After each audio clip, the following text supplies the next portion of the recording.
poñer en relevancia o noso patrimonio e sobre todo o noso edificio, que é un veciño que xa vai cumplir 300 anos, pois unha das cousas que se nos ocorreu foi facer xogo, facer de aprendizaxe xogo, que se pode pasar moi ben aprendendo cousas e tirando da curiosidade. Entón, sintetizando, directamente copiando ideas de outro sitio, dixemos, por que non vamos facer a nosa propia OCA?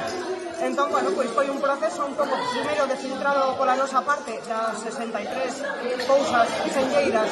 que faltaronnos moitas, claro, que queríamos que apareceran, e logo xa o alumnado fixo a textura da información, da cousiña, demosnos unha volta aos textos tamén e tal, e logo xa a montaxe, pois fixémonos cargo, e do deseño, pois unha rapaza de segundo eso que fixo unhas ocas preciosas.